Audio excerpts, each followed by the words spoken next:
So I also recognize that you don't always have a long line waiting for you after your meetings to, to shake hands and pass out high fives. But I do thank you for volunteering for your community. Without board members, without volunteers, community associations would suffer. I always say apathy is a community's worst enemy. And the fact that you're taking even more of your free time to educate yourself for the betterment of your community, even if your neighbors don't recognize it, I do. And I thank you for taking the time this evening. I'm going to share my screen here.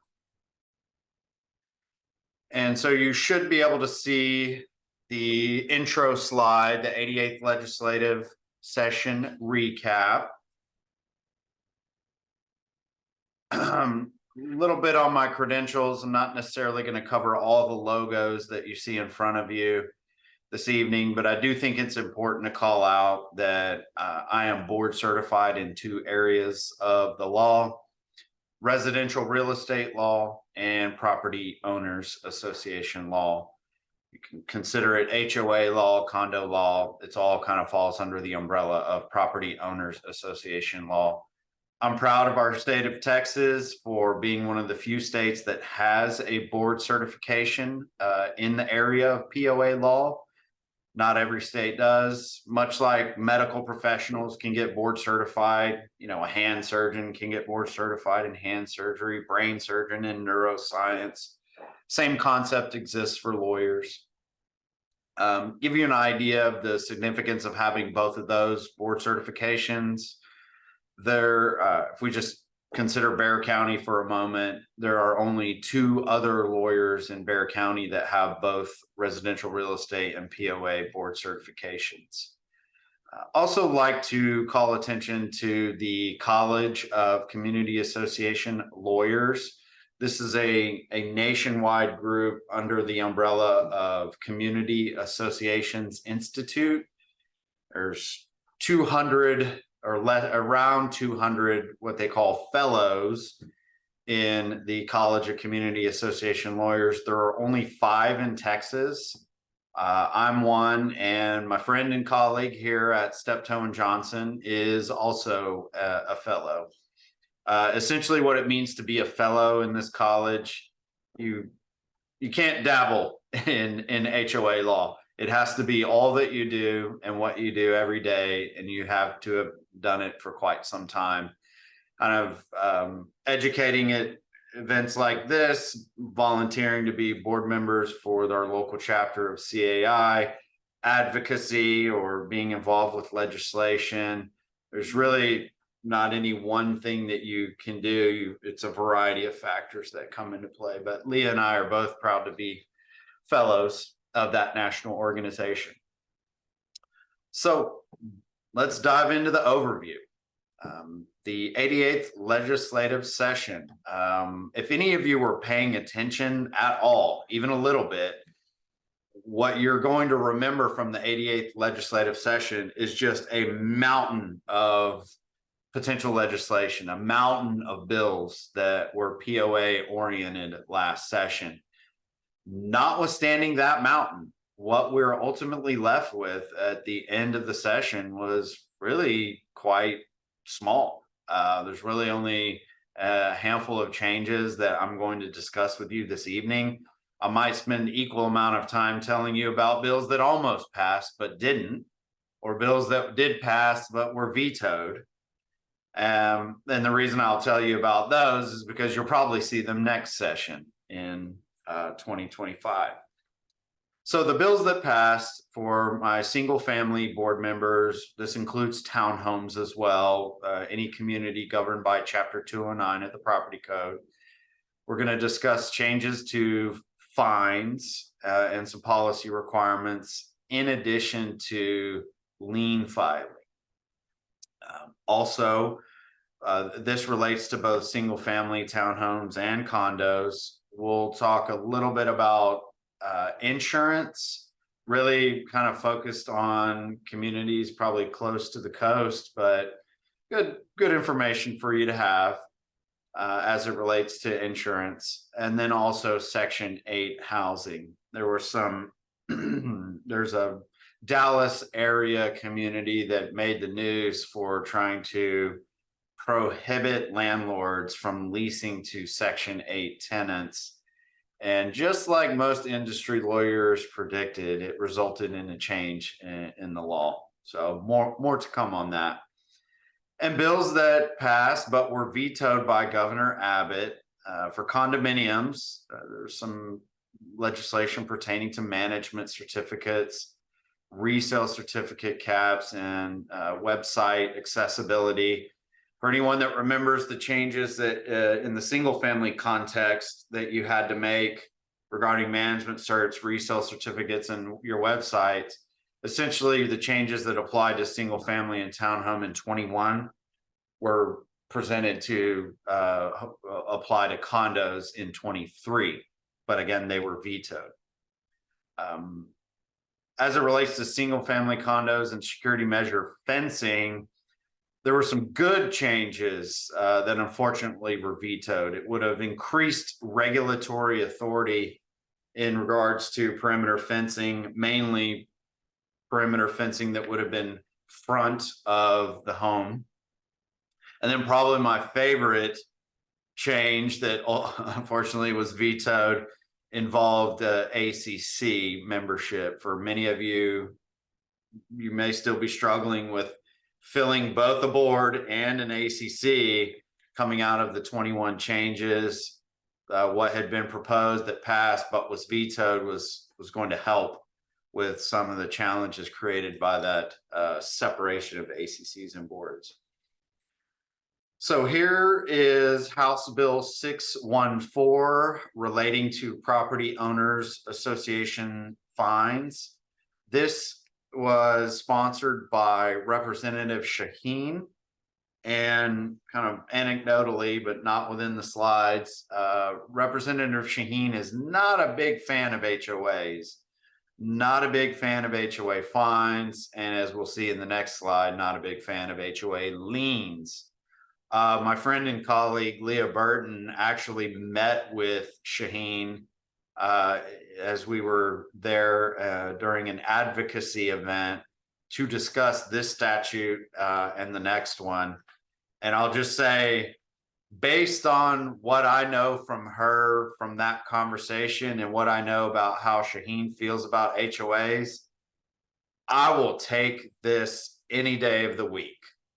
This doesn't bother me. This change that Shaheen has put forth that is now passed, and this will be effective January 1st. But a lot of my associations are going ahead and making that change. So it adds a completely new section to Chapter 209. That's 0.0061. And for any association that has finding authority, this finding authority could be in your bylaws, could be in your declaration.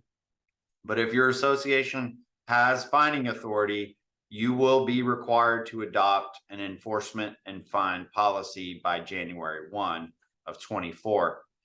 That policy must include or must identify the general categories of restrictive covenants for which fines may be assessed, and then a schedule of fines for each category of the violation. We kind of pause on those two things real quick and give you some ideas. A lot of my boards have been concerned initially that, or does that mean we're going to have to identify a fine amount for trash cans, for yard mowing, for paint violation, tree violation, parking violation? The short answer to the question is no, you're not going to have to get that granular. In my opinion, my recommendation is that you probably can identify maybe 5 to 7 categories. Try to keep it broad. Yard violation, improvement violation, vehicle violation, and maybe a nuisance violation. And then I think my favorite and one that is a must-have, installation of an improvement without an approved ACC application. Let's create a category for that type of violation. And so again, you can kind of do what makes sense for your community, but I don't want anyone to feel like they have to have 20 separate categories identified and a different fine amount for each category. Ultimately, you can have the same or similar fine amount for each category if you want.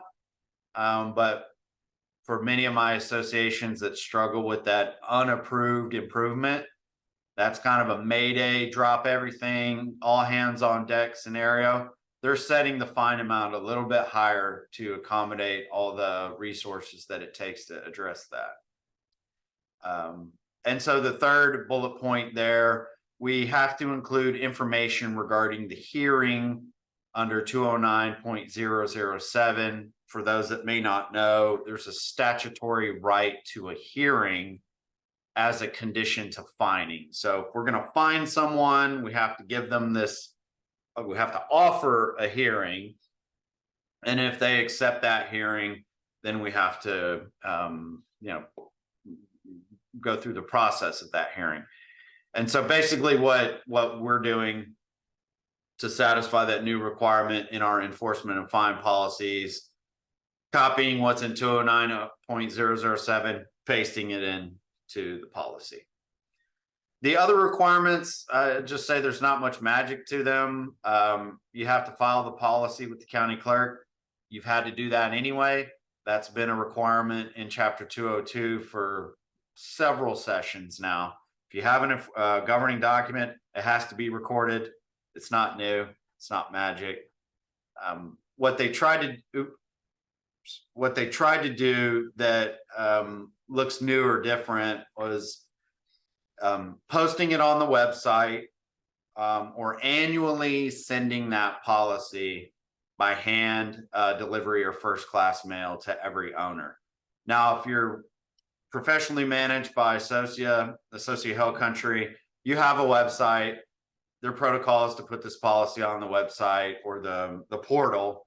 And so, you're going to satisfy that requirement just by virtue of being professionally managed by Associa Hill Country.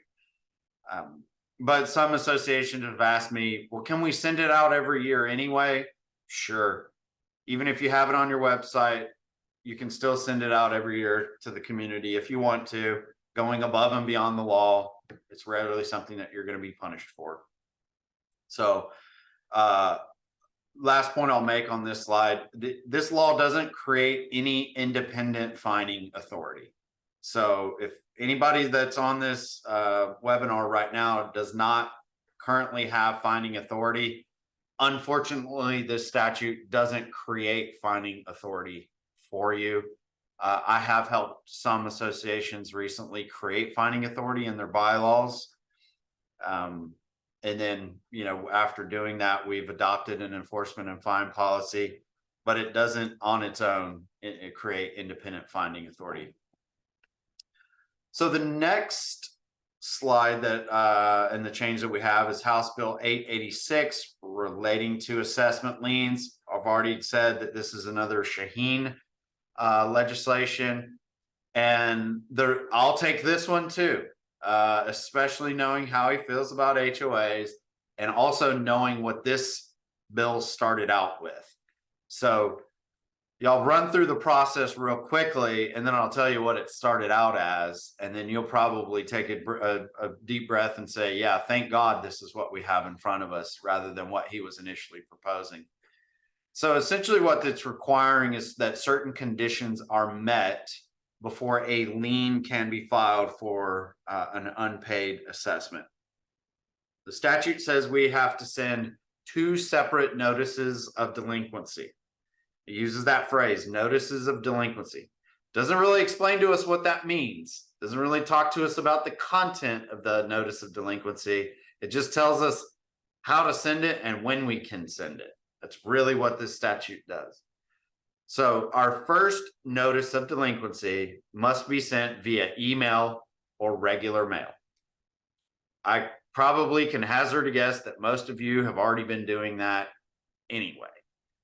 There's at least one step in your process, even going back before this legislation, where you were sending out we'll call it a notice of delinquency, via email or via regular mail. It could be a friendly reminder. It could be the not so friendly reminder. As long as it was sent via email or regular mail, you probably satisfied that statutory requirement. The second notice has to be sent via certified mail, return receipt requested at least 30 days after the first notice. So I want to make a point here. Know that first notice is not required to have a 30-day deadline to respond. It's not a 30-day deadline. The statute just wants 30 days between first notice and second notice. You can have a 10-day deadline in first notice if you want to, so long as you don't send the second notice for at least 30 days after first. So important distinction there, provided by the statute. And I would hazard a guess that most of you are sending at least one notice via certified mail, return receipt requested. So again, you're probably satisfying the first notice requirements, most likely satisfying the second notice requirements. So here's where I think it'll get dicey for you.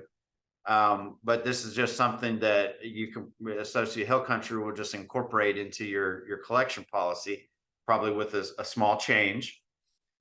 So after our first notice, after our second notice, we have to wait at least 90 days after the second notice before we can file the lien. Similar to that 30-day period I just went through, this doesn't mean that your second notice has to allow 90 days to respond. It just simply means that from the date you send the second notice to the date you file the lien, there has to be 90 days. And your second notice could provide a 30-day time to respond and a 45-day time to respond if it's your 209 notice. But we just can't record that lien until at least 90 days after second notice. This statute was effective September 1st. And so really what most associations are having to do here, most associations already have a collection policy. Feel pretty confident if you have one, if you, as a client of Associate Hill Country. So small tweak to your current collection policy. And let me tell you a little bit about what the statute was, or what this legislation was proposed as before the final version. It was going to require 4 notices before you could record the lien.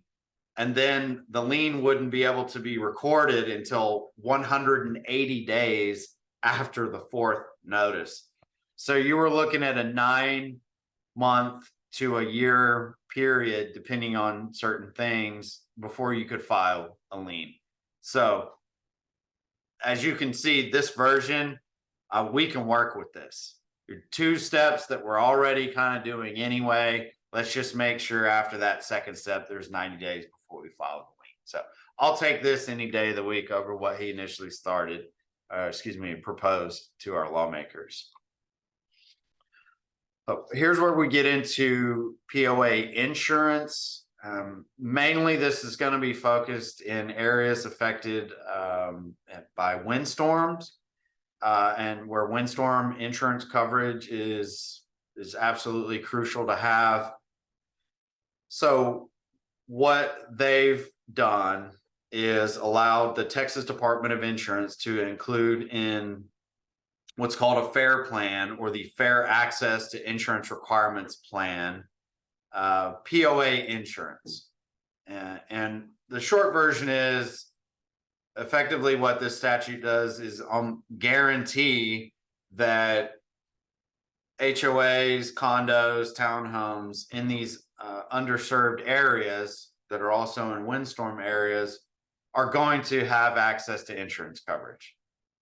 And basically, if these POAs attempted to get insurance coverage on what they call the voluntary market, That just means you go out and you're trying to get bids for policies, and two people turn you down.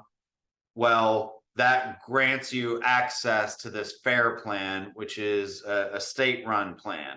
So no matter what, there's going to be insurance for POAs in these underserved areas, or these areas that are also in windstorm. Talking with an insurance broker buddy of mine who writes a lot of coverage for coastal communities, coastal condos as well. He said, this is a fix for a problem that doesn't exist. But it's still good news for the industry. Having access to insurance is always going to be good news, even if we may not really need it at this point. Applies to single family and condos. If any of you maybe have homes in the coastal area, or live in deed restricted, or have homes in the deed restricted communities in the coast, this will be good for you to just generally be aware of.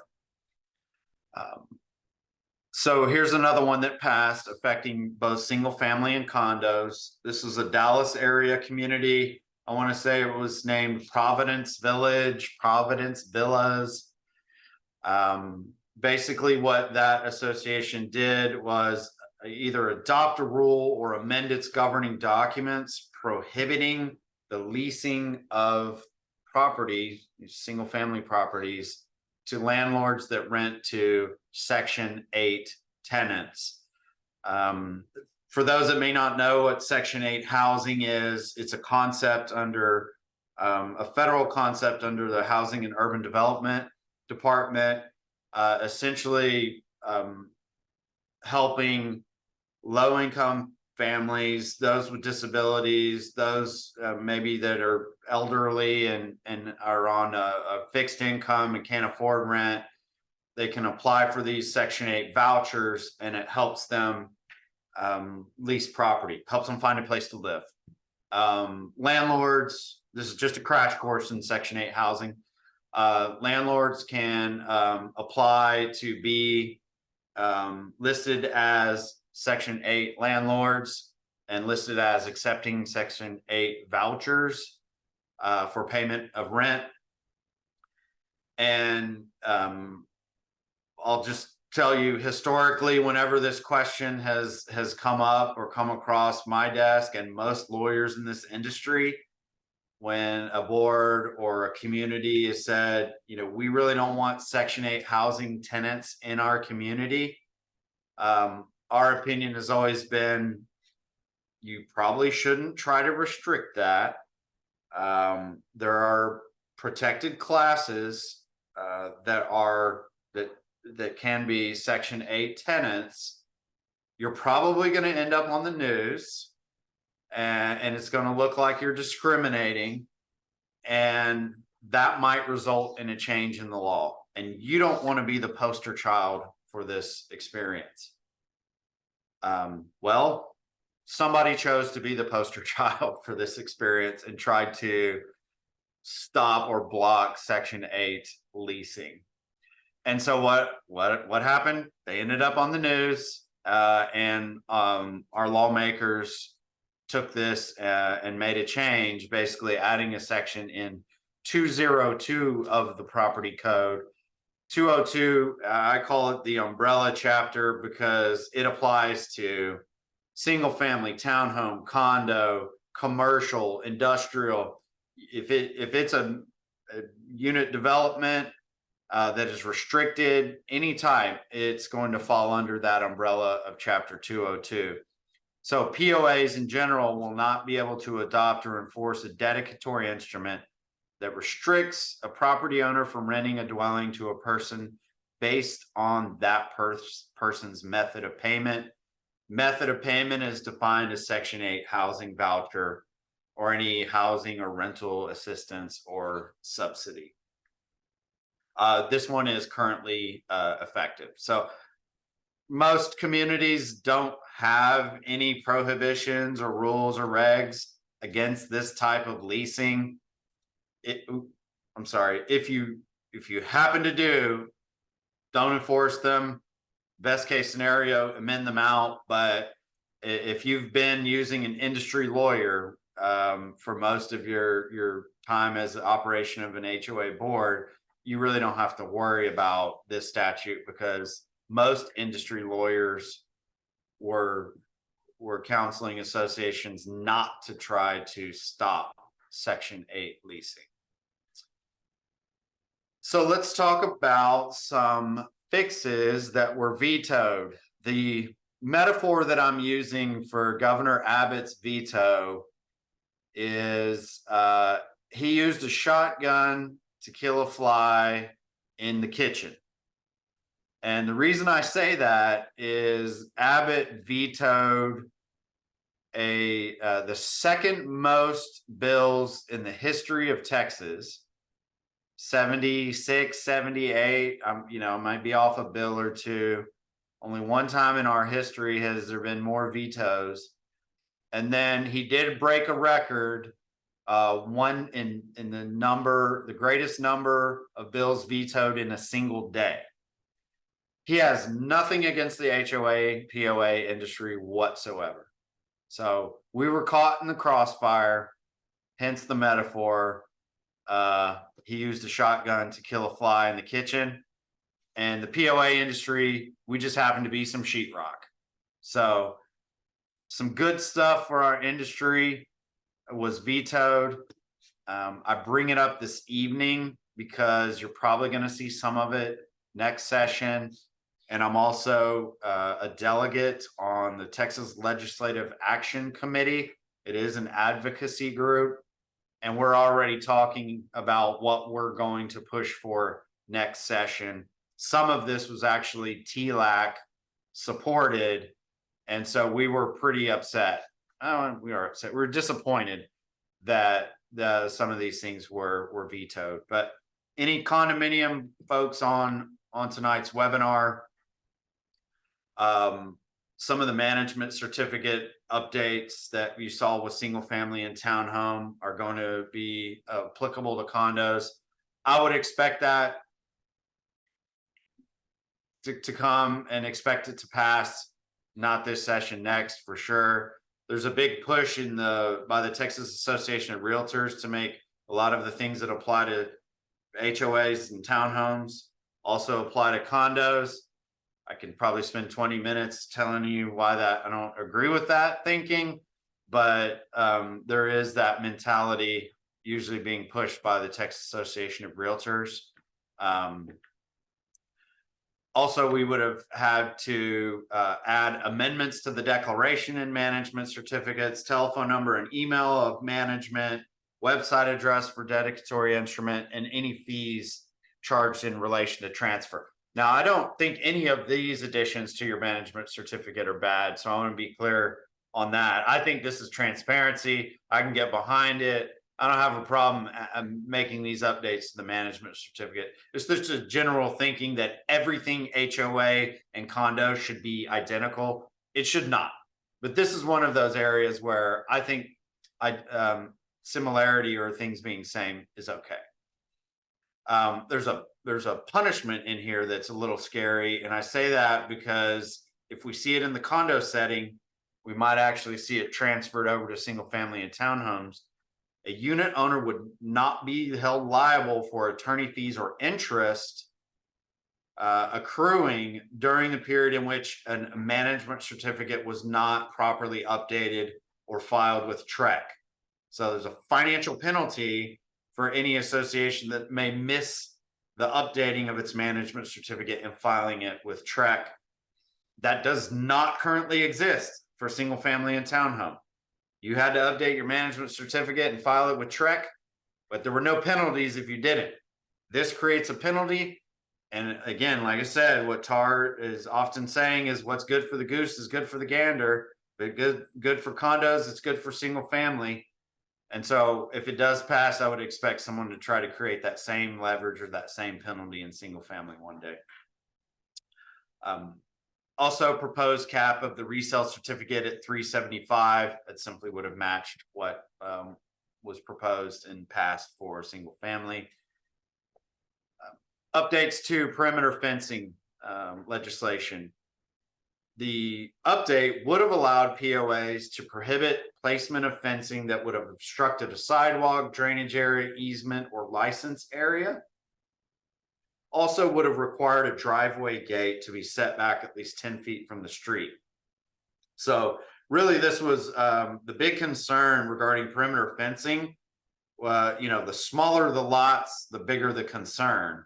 You take some of the, I'll call them postage stamp lots. They're almost a square, and they're small. And if you were to fence all the way to the front lot line and the entire perimeter, somebody's backing out of their driveway, they can't see the street. They can't see the kid on the bike. They can't see the walkers, the joggers. They can't see an oncoming car. And so this proposed change would have at least allowed us to require that gate and that fence to be set back 10 feet from the street, to account for passing vehicles and pedestrians.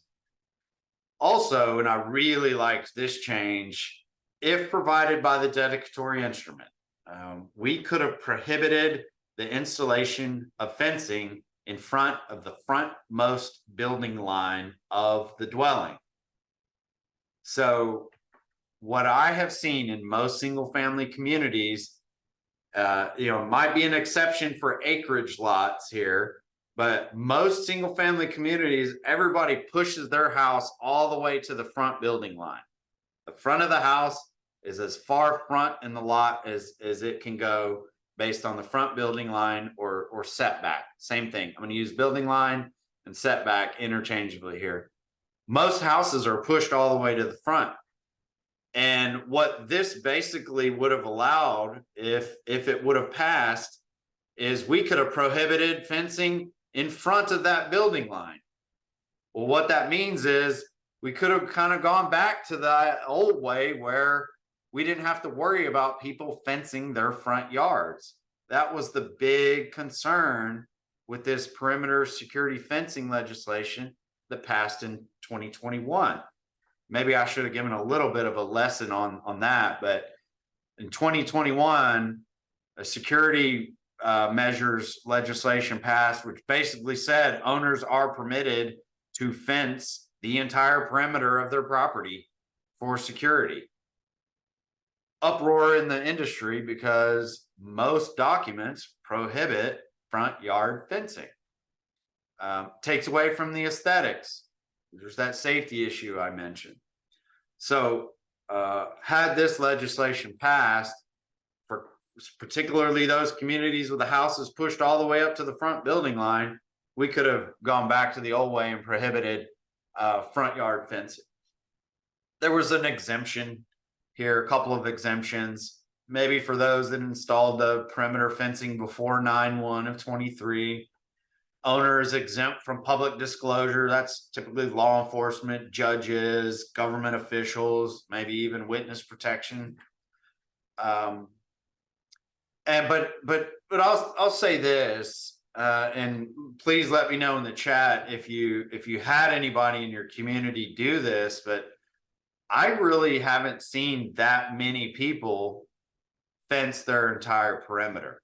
So notwithstanding the change in the 2020 legislative session, allowing owners to front their entire perimeter, I really haven't seen that much of it. I'm interested in what you've seen, board members. Christiana, I'm interested in what you've seen as well, and maybe we can talk about it after we're done here. But that veto change, I think, would have increased our regulatory authority as it relates to perimeter fencing. So this is probably the biggest loss for us.